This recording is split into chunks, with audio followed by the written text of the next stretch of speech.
BA first year second semester के बच्चों के लिए आज के सेशन में हम मार्केट यानी कि बाज़ार के टॉपिक को डिस्कस कर रहे हैं। इसमें हम ये बताते हैं पहले जनरली भाषा में, साधारण बोलचाल की भाषा में बाज़ार हम किसको कहते हैं। तो बाज़ार वह स्थान होता है जहाँ पर किसी वस्तु का हम क्रय और विक्रय, मतलब उस वस्तु को हम खरीदते और बेचते हैं, जहाँ पर एक दुकानदार अपनी वस्तु को बेचता है और ग्राहक उस वस्तु को खरीदता है। एक जनरल भाषा में हम इस बाजार का अर्थ इन शब्दों में, इन वाक्यों में लेते हैं, लेकिन अर्थशास्त्र में बाजार का अर्थ इन शब्दों से या इन अर्थों से नहीं लिया जाता है। अर्थशास्त्र में ये जरूरी नहीं है कि जहाँ पर क्रेता और विक्रेता एक साथ वस्तु का आदान प्रदान करें या वस्तु को खरीदें और बेचें, उसी स्थान को बाजार कहा जाए। अर्थशास्त्र में ये कहा जाता है कि कोई ज़रूरी नहीं है कि जहाँ से वस्तु खरीदी जा रही है वो उसी स्थान पर ग्राहक भी उसी समय वस्तु को लेने आए, लेकिन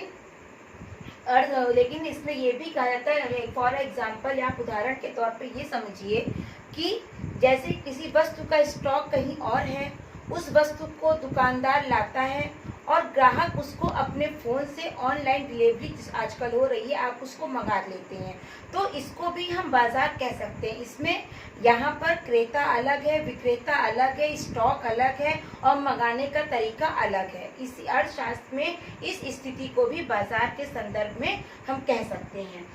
और इसकी परिभाषा, बाजार की परिभाषा दो अर्थशास्त्रियों ने दी है। उसमें मेन कुर्ने और प्रोफेसर सिज़विक, दो अर्थशास्त्री मेन हैं जिन्होंने इस अर्थशास्त्र की परिभाषा को दिया है।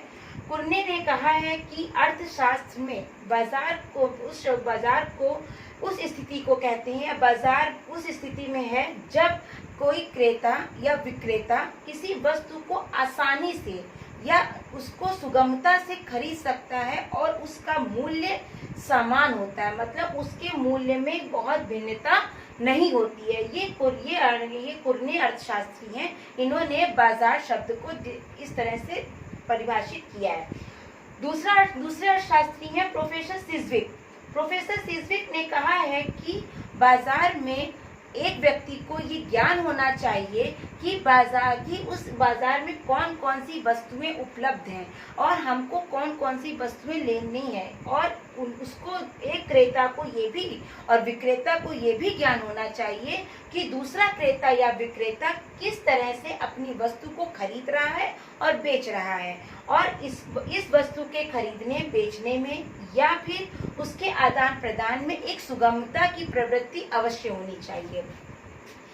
फिर हम आते हैं कैरेक्टरिस्टिक, मतलब कि बाजार के विशेषताएं। बाजार की विशेषताएं कौन कौन सी होती हैं? एक बाजार के लिए इन पांच विशेषताओं का होना बहुत जरूरी है। पहला है एक क्षेत्र, दूसरा है एक वस्तु, तीसरा है क्रेता एवं विक्रेता, चौथा है स्वतंत्र प्रतियोगिता और पांचवा है एक मूल्य। इन पांचों का होना एक बाजार के लिए बहुत जरूरी है। पहला आप देखिए, एक क्षेत्र। किसी बाजार के लिए एक क्षेत्र का होना बहुत जरूरी है।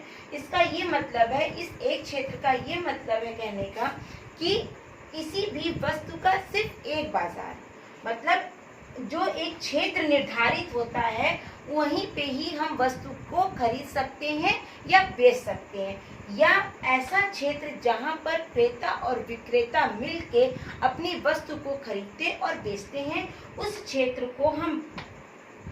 क्षेत्र को बाजार कह सकते हैं। दूसरा है हमारा एक वस्तु। अर्थशास्त्र में ये माना जाता है कि हर वस्तु का अपना अपना बाजार होना चाहिए, बल्कि साधारणतः हम बाजार जब जाते हैं तो बाजार में हमको एक साथ कई वस्तु मिल जाती हैं, या एक जगह पर एक ही दुकान पे आपको साबुन भी मिल जाएगा, राशन भी मिल जाएगा, स्टेशनरी भी मिल जाएगी, एवरीथिंग अवेलेबल हो जाएगी। लेकिन अर्थशास्त्रियों का ये मानना है, या अर्थशास्त्र में बाजार को तभी डिस्क्राइब करा गया कि जहाँ पर एक वस्तु हो। इसका जैसे कि अनाज मंडी, फल मंडी, सब्जी मंडी, इसको जहाँ पर अनाज मंडी में सिर्फ अनाज ही मिलता है, फल मंडी में आपको सिर्फ फल ही मिलेंगे, सब्जी मंडी में सिर्फ सब्जी मिलेगी। जहाँ पर किसी एक वस्तु का बाजार होगा उसी को बाजार के रूप में अर्थशास्त्रियों ने परिभाषित किया है। क्रेता और विक्रेता, क्रेता और विक्रेता बाजार के महत्वपूर्ण अंग हैं, क्योंकि बिना क्रेता और विक्रेता के बाजार की कल्पना ही नहीं की जा सकती। अगर क्रेता नहीं होगा या विक्रेता नहीं होगा, हम ये मान के चलें, मान लीजिए किसी भी जगह पे कोई दुकान खुली, कोई दुकानदार अपनी दुकान उसने खोली और वो अपनी वस्तु को बेच रहा है, लेकिन अगर वहाँ पर कोई भी खरीदार नहीं होगा, कोई भी ग्राहक नहीं आएगा, तो वो स्थान बाजार नहीं कहलाएगा। या मान लीजिए आप बाजार गए, आप कोई सामान खरीदने गए और वहाँ पे अगर कोई दुकान नहीं है तो वो बाजार नहीं है। इसका मतलब ये है कि बाजार के लिए क्रेता और विक्रेताओं का, खरीदने वाले का और बेचने वाले का, दोनों का होना अति आवश्यक है। चौथा है आपका स्वतंत्र प्रतियोगिता। स्वतंत्र प्रतियोगिता इसमें यह है कि क्रेता व विक्रेता, खरीदने वाला और बेचने वाला दोनों पूर्ण रूप से स्वतंत्र होते हैं। उनको अपना निर्णय लेने की पूर्ण स्वतंत्रता होती है कि वो उस मूल्य पे उस वस्तु को खरीद रहे हैं या नहीं, या उस मूल्य पे वो अपनी वस्तु को बेच रहा है या नहीं। उनमें आपस में एक स्वतंत्र रूप से निर्णय लेने की इतनी स्वतंत्रता क्षमता होती है कि वो अपना निर्णय स्वयं ले सकते हैं। या कह सकते हैं कि जिस बाजार में स्वतंत्र प्रतियोगिता होती है उस बाजार को ही माना गया है एक अर्थशास्त्र के परिभाषा के रूप में। फिर लास्ट है आपका, फिफ्थ है आपका एक मूल्य। एक मूल्य का मतलब है कि जहाँ पे बाजार में हर वस्तु का एक मूल्य निर्धारित होता है। जो वस्तु बाजार में आई है या जो भी मार्केट में है, अवेलेबल है, उस वस्तु का एक ही मूल्य निर्धारित होगा। अगर उस मार्केट में 4 दुकानें हैं, उन चारों पर उसी वस्तु का वही मूल्य निर्धारित होता है।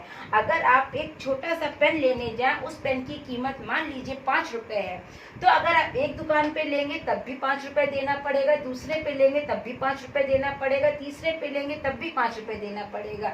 इसका ये कहने का सेंस है कि वो स्थिति या वो स्थान बाजार तभी कहलाता है जहां पर किसी वस्तु का एक ही मूल्य निर्धारित होता है। अतः हम ये कह सकते हैं कि बाजार की विशेषताओं के लिए एक क्षेत्र का होना, एक वस्तु का होना, क्रेता एवं विक्रेता का होना, स्वतंत्र प्रतियोगिता का होना और एक मूल्य का होना आवश्यक होता है। अर्थशास्त्र में जब ये पांचों विशेषताएं सम्मिलित होती हैं तो वह स्थान, वह स्थिति बाजार की कहलाती है। आपसे क्वेश्चंस में ये भी पूछ सकते हैं कि बाजार की विशेषताओं में एक क्षेत्र का क्या मतलब है, तो आपको ये पता होना चाहिए एक क्षेत्र का मतलब है कि एक जगह निर्धारित कर देना। आप ये देखते हैं कि हर जगह बाजार नहीं लगता है, बाजार की एक स्थान निर्धारित होता है, तो आपको पता होना चाहिए कि हर स्थान को बाजार नहीं कह सकते हैं। एक वस्तु का मतलब ये है कि जहाँ पर किसी एक वस्तु का ही मार्केट होगी उसको एक वस्तु का बाजार कहेंगे। क्रेता विक्रेता, आपको पता है कि बिना क्रेता और विक्रेता के बाजार की कल्पना करना संभव नहीं है। स्वतंत्र प्रतियोगिता, इसका मतलब ये है कि हम अपना निर्णय लेने के स्वतंत्र हैं कि हम उस कीमत पे वस्तु को खरीद सकते हैं, खरीद रहे हैं कि नहीं, बेच रहे हैं कि नहीं। और एक मूल्य का मतलब ये है कि पूरे बाजार में उस वस्तु का एक ही मूल्य निर्धारित होता है और उसी मूल्य पे पूरे बाजार में वस्तुओं को बेचा जाता है या उसको खरीदा और लिया जाता है। इस वीडियो में हमने आपको बाजार क्या होता है, बाजार की परिभाषा कौन सी है, किस किस अर्थशास्त्री ने दी, बाजार की विशेषताएं कौन सी हैं, इतना हमने आपको अपनी इस वीडियो में समझाया है। आशा करते हैं कि आप लोग को समझ में आया होगा। अगले ये वीडियो में हम आपको क्लासिफिकेशन ऑफ मार्केट यानी कि बाजार का वर्गीकरण समझाएंगे।